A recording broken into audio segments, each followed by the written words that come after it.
अगली रिएक्शन है प्रकाश रासायनिक रिएक्शन। क्या नाम है? प्रकाश रासायनिक रिएक्शन, फोटोकेमिकल रिएक्शन। सुना होगा प्रकाश रासायनिक, प्रकाश संश्लेषण सुना है?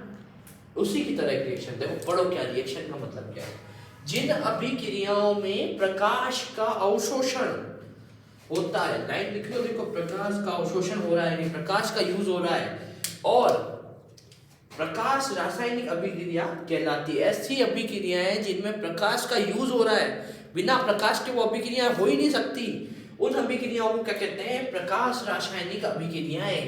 प्रकाश रासायनिक अभिक्रियाओं में प्रकाश की उपस्थिति अनिवार्य है, जरूरी है। जैसे तुम्हारा क्लास में रहना, प्रेजेंट होना जरूरी है, और क्लास में टीचर का होना जरूरी है, उसी प्रकार इस रिएक्शन में प्रकाश का होना जरूरी है। क्लियर बच्चों? समझ में आ रहा है? मजा आ रहा है?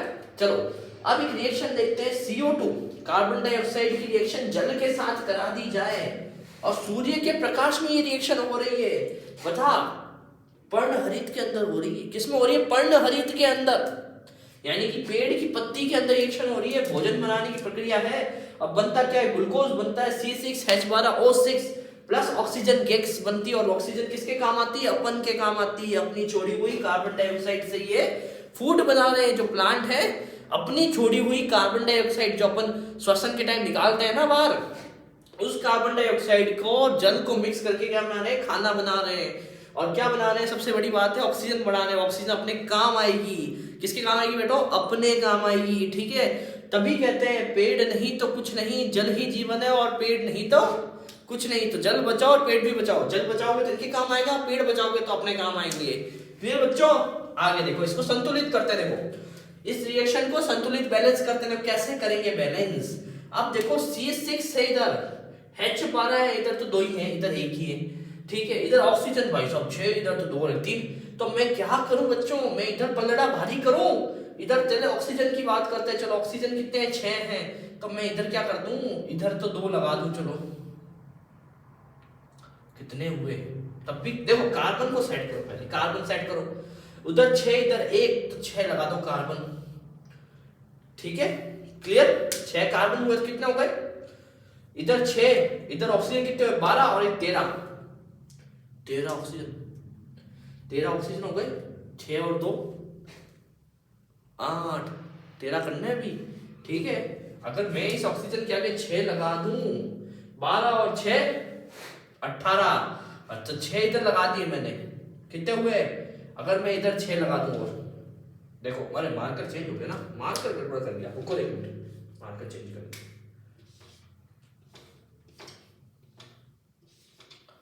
क्लियर? करो, अब काउंट करो।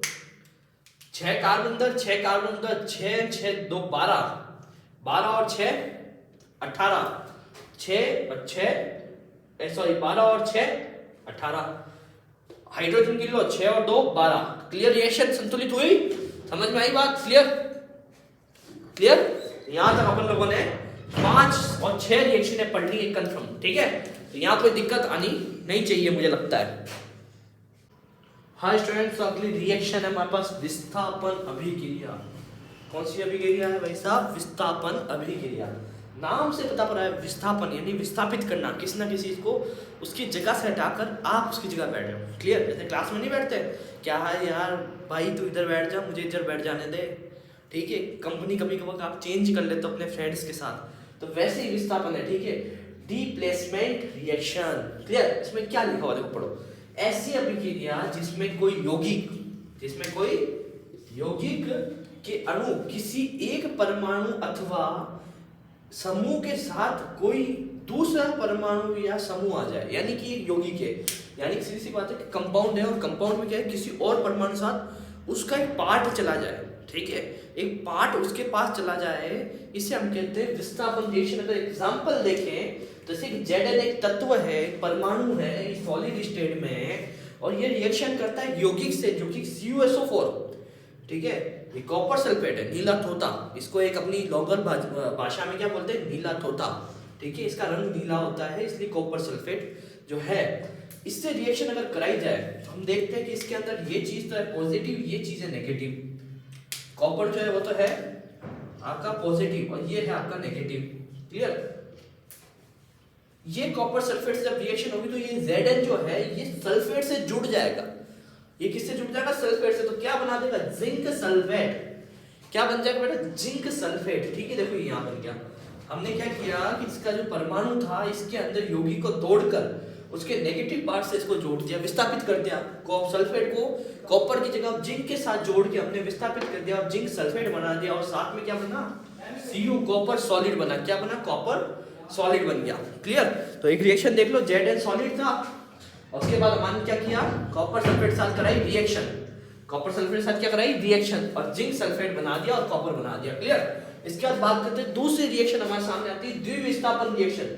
द्विविस्थापन अभिक्रिया, डबल डिस्प्लेसमेंट रिएक्शन। अब इसका मतलब डबल यानी दो बार डिस्प्लेसमेंट हो रहा है। नहीं, सीधी बात, एक बार विस्थापित हो रही थी विस्थापन अभिक्रिया, अब दो बार विस्थापन हो रहा है, दो बार चेंज कर रहे हैं। अब दोनों के गुण चेंज कर रहे हैं। जैसे आप कह रहे हो कि हमारा एक ग्रुप है दो दोस्तों का, जैसे कि एक राम और एक श्याम, एक लक्ष्मण और एक भरत। क्लियर? अब ये अपने ग्रुप चेंज कर रहे हैं, ये इसके साथ जुड़ रहा है, ये इसके साथ जुड़ रहा है, ये इसके साथ जुड़ रहा है, ये इसके साथ जुड़ रहा है, चेंजेस कर दिया। अब राम लक्ष्मण तो थे, ठीक है, भरत शत्रुघ्न। अब राम जी जो थे भरत जी के साथ आ गए और लक्ष्मण जी जो है शत्रुघ्न के साथ आ गए। ऐसी रिएक्शन हो गई है।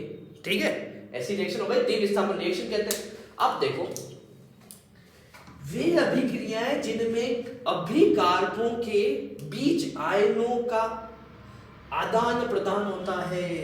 बीच क्या हो रहा है? आयनों का आदान प्रदान। जैसे एग्जांपल देखो, Na2SO4, sodium sulphate, sodium sulphate, और दूसरा आयन क्या है हमारे पास? Beryllium chloride, beryllium chloride BaCl2। अब इसमें क्या होगा? जो SO4 है ये नेगेटिव है और इधर Cl जो है आपका नेगेटिव है। अब Ba जो है SO4 के साथ जुड़ जाएगा, क्या बनेगा?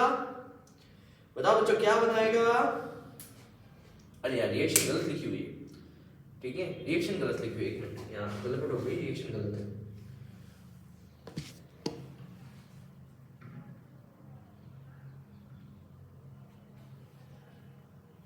ZnSO4 कहां से है? इसमें BaSO4 आएगा। कई बार बेटा गलती हो जाती है। ये SO4 Ba के साथ जुड़ेगा तो क्या बनेगा? BaSO4। क्लियर? और फिर बचा ये Na और ये बना Cl, ये है पॉजिटिव और ये है नेगेटिव, आपस में जुड़ के क्या बनाते हैं? NaCl। चलो इस रिएक्शन को करो बैलेंस। अब यहाँ क्या करोगे आप? रिएक्शन बैलेंस करके देखो। देखो क्या था, हमने देखा एक यौगिक ये है, एक यौगिक ये। अब इन दोनों के यौगिक के नेगेटिव पॉजिटिव को आप चेंज कर दो, यानी इसका पॉजिटिव इसके नेगेटिव से जोड़ लो और इसका नेगेटिव इसके पॉजिटिव से जोड़ लो, तो ऐसी रिएक्शन द्विविस्थापन रिएक्शन कहलाती है। क्लियर? अब देख लो, Ba इसका था पॉजिटिव, नेगेटिव इसका जोड़ दिया हमने, इसका पॉजिटिव इसका नेगेटिव जो बेरिलियम क्लोराइड किसमें बदल गया? बेरिलियम सल्फेट में, और सोडियम क्लोराइड जो है हमें प्राप्त हुआ। अब देखो रिएक्शन, देखो बैलेंस करते हैं। Na2 है, इधर 1 है, क्लोराइड इधर 2 है, इधर 1 है, बाकी बेरिलियम कितना? 1, सल्फेट का सल्फेट। तो यहाँ क्या करूँ? सीधी सी भाषा में लिखूं, यहाँ 2 लिख दूं, यहाँ 2 लिख दूंगा तो सोडियम 2 हो गए, क्लोराइड भी 2 हो गए। क्लियर? इस तरीके से बैलेंस करनी है। स्क्रीनशॉट ले लो बेटा।